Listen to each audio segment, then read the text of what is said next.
Bonsoir très chers collègues, bonsoir très chers abonnés, j'espère que vous allez très bien.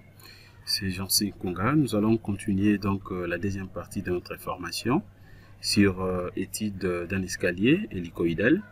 Voilà, dans la première partie c'était justement concernant la modélisation et tout a été fait. Maintenant nous allons continuer la deuxième partie. Nous allons premièrement placer l'appui linéaire et puis nous allons charger directement notre escalier. Et puis nous allons passer jusqu'au niveau de dimensionnement, de manière à ce que nous puissions étudier correctement et notre projet. Voilà. Alors après, maintenant, qu'est-ce que je fais à ce niveau? Je vais premièrement placer un appui linéaire à ce niveau. Voilà comment je vais faire ça. Je viens ici, je vais prendre directement appui. Voilà, donc ça sera un encastrement, mais qui sera linéaire. Donc je prends linéaire ici. Je vais prendre un encastrement, je vais placer ça ici. Voilà, là je place déjà un encastrement et puis je ferme. Voilà, l'appui est là. Voilà. Et après maintenant, qu'est-ce que je fais à ce niveau?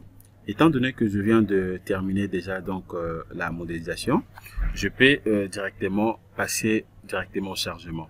Vraiment, c'est un petit projet que nous allons faire rapidement. Je vais charger jusqu'à combiner et puis nous allons voir comment est-ce que nous allons passer au dimensionnement. Alors, avant de passer directement donc au chargement, je vais définir d'abord les cas de charge. Je suis là, donc je vais cliquer premièrement ici. Alors les cas de charge ici, premier cas de charge, donc ça sera, c'est une charge permanente, donc dit au poids propre. Voilà, puisque je vais prendre ça aussi en considération, je vais tout simplement écrire poids propre, j'ajoute. Voilà, vous allez remarquer que la structure est sélectionnée, donc c'est-à-dire que le logiciel vient de prendre déjà les poids propres en compte. Alors, deuxième cas de charge maintenant, ça sera toujours de nature permanente, mais je vais introduire aussi les charges des revêtements. Voilà, que je vais appliquer au niveau de paillasse. Voilà, donc je mets revêtement, je vais ajouter, c'est une charge permanente. Voilà, et je peux ajouter encore quoi? Bon, je crois que concernant la nature permanente, je peux prendre que ça. Alors, je vais aussi ajouter une charge d'exploitation. Voilà, je vais ajouter une charge d'exploitation. Et ici, maintenant, qu'est-ce que je fais ici? Bon, je peux abréger ça tout simplement. Je mets qui. Voilà, la nomenclature dépend de tout un chacun. Moi, je mets ça qui escalier. Voilà, je vais écrire qui escalier. Escalier. Et puis de l'autre côté, je clique ici. Voilà, qui escalier, c'est bon. C'est-à-dire que c'est une charge d'exploitation, mais de l'escalier. Alors, je vais ajouter, j'ajoute. Voilà. Et puis, c'est bon. Et qu'est-ce que je fais maintenant? Je peux directement fermer et je ferme. Alors, je vais directement définir les charges que je viens donc d'introduire. Voilà. Alors, comment je vais charger ça? Je vais commencer d'abord avec les revêtements. Voilà, donc la charge permanente. Voilà. Concernant les revêtements, c'est que je vais utiliser. Je peux vous montrer ça ici. Voilà ce que je vais utiliser. Je vais utiliser donc une charge de 1 point et 32 kN par mètre carré. Donc ce que vous êtes en train de voir ici. Voilà, donc c'est ce que je vais utiliser. Le 1.32 kN par mètre carré. Voilà, donc c'est à dire que en faisant une coupe transversale, vous le savez très bien que donc la dalle est déjà prise en compte par les poids propres, donc par les logiciels robot structural. Donc voilà ce qu'on aura. Donc ça fait 0,2. L'épaisseur des carrés, des carrelages plutôt, plus les deux l'épaisseur des mortiers ainsi que de l'enduit, multiplié par la masse volumique, ça nous fait directement 1.32 kN par mètre carré. Donc c'est ce que je vais utiliser. Voilà, je vais rentrer directement ici. Alors, je viens maintenant ici. Je vais prendre d'abord définir charge. Je clique ici. Je prends surfacique. Voilà. Alors, je vais d'abord utiliser la sélection spéciale. Donc, je viens ici. Je peux prendre directement la sélection spéciale, soit ici. Je prends donc édition, sélection spéciale, sélection par couleur. Voilà. Et qu'est-ce que je fais ici? Je vais prendre d'abord panneau. Et je clique sur attribut. Je vais prendre paillasse pivot avec son épaisseur de 12 cm. Et je sélectionne des tout. Voilà, tout est sélectionné. Et je viens maintenant ici. Je viens cliquer sur charge surfacique uniforme. Suivant la direction de Z, je clique ici. Voilà. Je vais directement introduire sa valeur ici. C'était encore combien? C'était 1,32 kN par mètre carré, 1.32. Alors je viens maintenant ici, je vais introduire directement 1.32. Voilà, 1.32 c'est bon, je clique sur OK. Je vais directement ajouter, j'ajoute et puis j'applique. Voilà. Alors vous allez remarquer avec moi que je viens de commettre une erreur. Normalement je devais mettre un signe négatif puisque donc la force où la charge vient du haut vers le bas. Je n'ai pas introduit les signes négatifs. Voilà, mais je peux quand même vous montrer comment est-ce que vous pouvez changer ça directement au lieu de répondre l'opération. Voilà, je ferme d'abord le tout. Je clique ici pour avoir directement, voilà donc les chargements en question. Voilà, alors vous avez la possibilité de répondre l'opération, mais là vous allez vous donner encore beaucoup de travail. Pour faire ça directement, c'est juste question de modifier ça ici. Je prends directement chargement et je vais chercher tableau de chargement. Voilà, donc je prends tableau de chargement. Je clique. Voilà, poids des revêtements est là. Première, c'était dans le poids propre. Deuxième, c'est les revêtements. Alors, je viens ici. Je viens directement suivant chercher la valeur, c'est 1.32. Voilà, je vais mettre directement un signe moins ici. Je mets directement un signe moins. Et puis, je m'en vais directement sur vue. Je vais cliquer ici. Vous allez voir que je viens de changer ça directement. Voilà, donc tout est correct. Maintenant, ça va. Alors, qu'est-ce que je fais maintenant deuxièmement? Je vais introduire aussi la charge d'exploitation de l'escalier. Donc, je prends maintenant qui escalier. Je vais faire la même chose. La sélection spéciale, dont l'élément est déjà sélectionné. Alors, je viens maintenant ici, je vais cliquer sur définir charge, comme d'habitude. Je prends surface. Je vais prendre dans charge surfacique. Je clique. Voilà, ça sera toujours suivant la direction des Z. Voilà, à ce niveau, maintenant, je vais utiliser quelle valeur comme la valeur de qui escalier. Alors, nous allons vérifier ensemble avec vous sur Bael 91 modifié 99, de manière à ce que nous puissions vérifier la charge d'exploitation pour les cas de l'escalier isolé, de manière à ce que nous puissions introduire directement. Mais je crois déjà que ça peut être de 2 points, quelque chose comme ça. Voilà. Donc, je ne crois pas que ça sera inférieur à 2. Nous allons vérifier ensemble avec vous. Je vais chercher Bael. Voilà, je viens ici. Voilà, je suis déjà sur Bael. Voilà, je vais vérifier d'abord tout au débit. Bael modifié. Donc 99 modifié. Donc Bael 91 modifié 99. Voilà, je crois que c'est à la page 21-22. Voilà, je mets d'abord la page 22. Je fais Enter. Voilà, exactement, c'est à la page 22. Voilà ces niveaux. Vous avez la possibilité de... Ça, c'est pour son de charge d'exploitation dans le bâtiment. Voilà, tout est là. Et si vous montez, vous allez voir les actions permanentes aussi est là. Alors, je descends un tout petit peu pour essayer un peu de vérifier maintenant pour l'escalier. Voilà, charge d'exploitation en kilonewton par mètre carré, notre cas. Et de l'autre côté, bâtiment, usage d'habitation, logement et combre aménageable, ça fait 1.5, balcon, ça fait 3.5, escalier. Voilà, escalier, marche isolée, exclue. Voilà, absolument c'est ça. Donc ça fait 2.5 kN par mètre carré. Voilà, l'élément que je cherchais est là. Donc c'est 2.5 kN par mètre carré. 2.5. Alors je rentre directement ici. Je vais introduire tout simplement sa valeur. Ça fait donc 2.5. Ça sera bien sûr négatif. 2.5 kN par mètre carré. Je clique sur OK. J'ajoute. Et puis j'applique directement. Et puis je peux fermer. Voilà. Donc tout est correct. Donc là, je viens donc de charger l'élément sans problème. À ce niveau ici, donc ça c'est le poids propre. Et deuxièmement, vous avez donc les revêtements. Et troisièmement, je viens d'introduire aussi les quilles escalier. Voilà. Donc jusque là, nous sommes dans les bons. Alors maintenant, je vais faire quoi directement? Voilà. Je vais passer maintenant, je vais faire maintenant la combinaison directement. Je vais faire la combinaison en ELI, tout comme en LS. Voilà comment je vais combiner. Je viens premièrement ici. Et je vais prendre d'abord chargement. Je vais cliquer sur combinaison automatique. Voilà, combinaison automatique. La pondération, ça sera d'après quelle norme? Je vais prendre donc Bael 91. Et puis je clique directement sur OK. Je clique toujours sur chargement. Cette fois-ci, je vais prendre combinaison manuelle. Voilà, donc je vais combiner premièrement en ELI. Je mets ça ELI. Voilà. Et après, qu'est-ce que je fais maintenant? Et je vais combiner en ELI. Je clique premièrement ici. Voilà, donc je viens de cliquer. Je vais renvoyer l'étude de l'autre côté. Vous allez voir que le coefficient de la charge permanente, ça fait 1.35, 1.35. Et pour la charge d'exploitation, ça fait 1.50. Et puis j'applique. Voilà. Et puis maintenant, je vais combiner également en LS. C'est juste question de cliquer sur Nouvelle. Je vais prendre LS ici. Je mets directement LS ici. Je vais cliquer sur OK. Je vais envoyer les tout et je remets directement ELI puisque je ne peux pas combiner une combinaison dans une autre. C'est pas correct.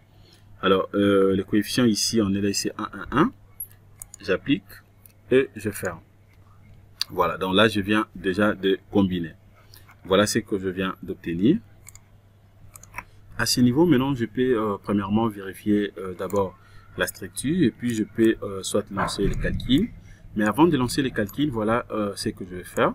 Je vais arranger déjà donc les paramètres de maillage de manière à ce que tout soit directement bien fait. Alors, je viens ici. Je vais prendre d'abord outils. Je clique sur préférence de la tâche. Je vais cliquer sur maillage. Voilà. Et qu'est-ce que je fais ici maintenant? Je clique directement ici. Voilà. À partir d'ici maintenant, qu'est-ce que je fais? Je vais utiliser quelle méthode ici? Je laisse delaunay. Alors, de l'autre côté, paramètres de la méthode. Voilà, je clique. Bon, je rentre d'abord ici. Je vais prendre option avancée. Delaunay, c'est bon. Je viens ici. Je vais utiliser quoi ici? Triangle, c'est bon. De l'autre côté, je vais prendre quoi? Je suis en train de vérifier premièrement. Triangulaire, ça va. Alors, ici, delaunay plus Kunz. Par défaut, c'est ça. Donc, oui, c'est bien. Donc, tout a été déjà donc configuré par défaut. Je l'avais déjà fait, donc tout est correct. La méthode que moi, j'aime beaucoup plus utiliser. J'aime pas vraiment utiliser Kunz. Je préfère beaucoup plus delaunay. Et puis, delaunay plus Kunz, c'est ce que je préfère. Alors, je clique directement sur OK. Et je confirme. Voilà. Et après, maintenant, qu'est-ce que je fais? Je peux d'abord vérifier la structure. Je viens ici. Je vais prendre analyse, vérifier structure. Voilà, tout est bien fait. Donc, nombre d'erreurs 0, nombre d'avertissements aussi 0. Je ferme. Je vais d'abord enregistrer le fichier, comme d'habitude. Voilà. Alors là, maintenant, je vais lancer directement les calculs. Je viens lancer les calculs. Voilà, je vais patienter. Je vais essayer un peu de voir ce que le logiciel va me donner. Voilà, donc je crois que vous avez donc retenu tout ce que je viens de faire. C'est juste question d'avoir vraiment la précision par rapport à ce que vous êtes en train de faire. Voilà, donc je viens déjà d'utiliser aussi dans le maillage. Voilà comment est-ce que la méthode de maillage que j'ai choisie vient de couper l'élément. Vraiment, c'est très très beau à voir. C'est comme ça que moi j'aime beaucoup plus utiliser cette option. Donc, et après maintenant, qu'est-ce que je fais ici? Je peux vérifier quelques éléments de réduction rapidement. Voilà comment je vais faire ça ici. Je viens d'abord ici. Je vais prendre d'abord résultat. Bon, je peux cacher d'abord les chargements ici. Je cache d'abord les chargements. Je prends donc résultat. Je vais prendre d'abord diagramme barre. Et je vais vérifier d'abord les moments. Le diagramme des moments, c'est que j'aurai ici. Voilà, et puis j'applique. Voilà. Alors, je m'en vais de l'autre côté. Je vais prendre dans paramètres, description cochée. Je vais prendre, bon, je laisse extrême logo pour avoir le tout, différencier uniforme, et j'applique. Voilà, je peux tourner ça comme ça. Ça, c'est le diagramme des moments. Vous avez la possibilité de cacher même cet élément. Voilà, le diagramme des moments, comment ça apparaît ici. Voilà, là, vous avez le diagramme des moments suivant, bien sûr, donc les trois directions. Je peux rentrer ici, suivant l'axe des X, l'axe des Y, ainsi que de Z. Alors, je vérifie d'abord suivant l'axe des X pour essayer un peu de comparer les valeurs. Je m'en vais ici. Qu'est-ce que je fais? Je peux prendre extrêmes globaux pour avoir que les min et les max. Et suivant la direction des X, max, ça fait 4,06. Alors, je vérifie suivant la direction de Y. Max, ça fait 7,30. Suivant la direction des Z. Max, ça fait 14,74. Voilà. Donc ça, c'était justement pour vérifier le diagramme des moments. Bien sûr, au niveau des barres. Alors, je peux vérifier aussi l'effort tranchant. Le diagramme de l'effort tranchant, bien sûr, suivant les trois directions. J'applique. Voilà, le diagramme est là, c'est que je viens d'obtenir. Voilà. Alors, pour bien voir ça, vous avez la possibilité de faire ceci. Voilà, je peux premièrement cliquer ici pour avoir directement l'épaisseur de l'élément. Je sélectionne d'abord cet élément, puis je peux cacher ça. Alors, je viens isoler ça ici. Voilà, je viens isoler ça ici. À partir d'ici, maintenant, vous aurez la possibilité de voir ça très très bien. Voilà, donc le diagramme apparaît sans problème. Voilà. Alors, je peux vérifier suivant la direction des X. Je clique ici. Ça, c'est suivant la direction des X. Vous avez les max et les min. Suivant la direction de Y, j'applique. Vous avez les max et les min. Suivant la direction des Z, la même chose. Vous avez donc le max et le min. Idem pour le moment. Je peux reprendre ça. J'applique. Voilà ce que j'obtiens. Donc, c'est juste question de décocher un après l'autre et vérifier. Vous allez lire ça correctement. Vous allez voir même l'en lire ainsi que d'autres choses. Alors, je peux fermer. Alors, maintenant, qu'est-ce qui est beaucoup plus important ici? Même les réactions aux appuis, tout ce que vous voulez, vous pouvez le faire sans problème. Je clique d'abord ici. Voilà. Alors, ce qui est beaucoup plus important pour moi, c'est justement la cartographie. Je ferme d'abord le tout. Je clique ici. Alors, je vais vérifier d'abord la cartographie de panneau. Qu'est-ce que je fais ici? Je ferme. Alors, je viens d'abord ici, je vais prendre donc résultat. Et après résultat, maintenant, qu'est-ce que je fais ici? Je cherche d'abord cartographie panneau. Voilà ce que je prends. Je prends cartographie panneau. Voilà, je vais vérifier d'abord la cartographie panneau de moment, suivant la direction de Y. Voilà, et j'applique. Voilà ce que j'obtiens au niveau de la cartographie. Voilà. Et après, maintenant, qu'est-ce que je fais ici? Je peux aussi avoir ces éléments. La description, c'est juste question de prendre description pour vérifier aussi ces valeurs. J'applique. Je viens d'obtenir aussi ces valeurs. Alors, même les maillages aussi, je peux prendre avec maillage et j'applique. Voilà ce que je viens d'obtenir. Voilà. À ce niveau, maintenant, qu'est-ce qu'il faut faire? C'est juste question de vérifier la zone à craindre, la zone qui est la plus sollicitée. Voilà, ça s'est différencié au niveau de la couleur.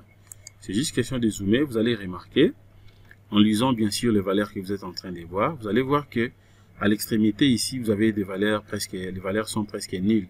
Ici, ça fait 0,12. De l'autre côté, d'ailleurs, c'est négatif.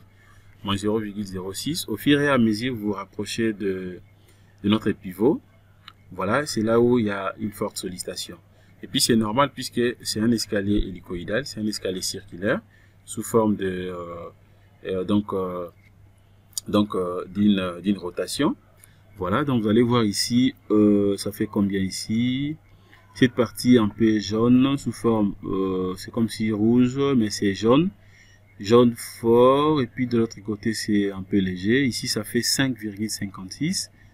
De l'autre côté ça fait 5,77. Je peux vérifier aussi en bas ici. De l'autre côté, nous avons 10,51. En bas, ça fait combien? 4,69. Alors, qu'est-ce que je fais? Je peux voir d'abord ici les max. Voilà, vous avez les max. Les max, ça fait donc 10,61. 10,61. Si vous vérifiez, vous allez voir que ça peut être à la partie supérieure. C'est là où la couleur est vraiment forte. Je peux tourner d'abord ici. Voilà, c'est juste question de vérifier. Alors, je peux voir d'abord suivant la direction des X. Voilà, je vérifie d'abord suivant la direction des X. Ça fait 10,43 le max. Alors, suivant X, Y, ça fait quoi? Là, c'est 1,73. D'ailleurs, c'est nil, comme d'habitude. Y, ça fait 10,61. Donc, le max, c'est suivant la direction des Y. Voilà, ça c'est 43, donc c'est ici. Voilà, donc c'est 10,61. Voilà, donc c'est là arrivé à dire que l'élément, le moment max par rapport à la cartographie est de 10,61. Alors, je vais d'abord cacher ça. Je vais revenir ici dans quelques minutes. Je m'en vais d'abord vérifier quelque chose ici. Voilà, c'est que je vais faire cette fois-ci. Et je vais tourner d'abord l'élément. Alors, je viens d'abord ici. Je vais prendre donc résultat. Je prends maintenant diagramme bâtiment. diagramme bâtiment ici. Je vais vérifier d'abord les moments à partir d'ici pour essayer un peu de voir les valeurs. 0, 0, 0, oui, c'est bien. Alors, de l'autre côté également, je peux voir rapidement. Ça fait combien ici? Description, différencier. Et j'applique. Voilà, c'est bien. Alors, qu'est-ce que je fais maintenant ici? Je peux aussi voir d'abord ici. Le centre de gravité. Je vais vérifier quelque chose ici. La description. Voilà. Donc, c'est bien. Alors, je vois d'abord la déformation ici. Comment est-ce que ça va se déformer à partir d'ici? Voilà. Comment est-ce que l'élément va se déformer? C'est ce que je voulais beaucoup plus vérifier. Voilà. L'élément va se déformer de cette façon. Alors, je rentre d'abord ici. Je clique sur rien. J'applique. De l'autre côté aussi, j'avais cliqué oui. Je prends rien. J'applique. Déformation. Et j'applique. Voilà comment est-ce que l'élément va se déformer. Voilà. Ça, c'est tout simplement la déformation de l'élément que je voulais premièrement vérifier. Alors, je peux maintenant rentrer ici. Je clique d'abord sur rien. Ça, c'est la déformation générale par rapport à la structure. Donc, ça fait 0,4. 0,4. Et là, donc, c'est pas vraiment, c'est pas grave. Max 0,3. Oui, oui, c'est bien. Alors, je ferme d'abord ça. Je clique sur rien. Je clique de l'autre côté. Je peux fermer. Je rentre maintenant ici. Je vérifie aussi de l'autre côté au niveau du diagramme barre. Je vais faire la même chose. Je prends donc déformer. Voilà, je vais appliquer. Voilà. Ici, maintenant, vous avez la possibilité de voir comment est-ce que l'élément va céder. Voilà ce que je viens d'obtenir. Donc, comment est-ce que l'élément va céder? Voilà, ça va céder de cette façon. Voilà ce que je viens donc de vérifier. Voilà. Et après, maintenant, qu'est-ce que je fais ici? Étant donné que je sais déjà comment est-ce que l'élément va se déformer, alors je peux maintenant vérifier encore quoi ici. Voilà, c'était premièrement pour essayer un peu de voir les éléments de réduction. Voilà. Alors là, maintenant, je peux passer directement au dimensionnement. Alors, je rentre d'abord au niveau de la cartographie. Je ferme, je prends résultat. Je vais prendre, et bon, je rentre d'abord ici sur barre pour annuler ça. Je prends rien, j'applique, je ferme. Je prends résultat. Je vais prendre toujours, je prends quoi ici? Cartographie panneau. Voilà, je vais vérifier toujours suivant la direction des X, des Y plutôt, comme on avait fait. Et puis j'applique. Voilà, je vais prendre description et avec maillage et j'applique. Voilà, c'est que je viens d'obtenir.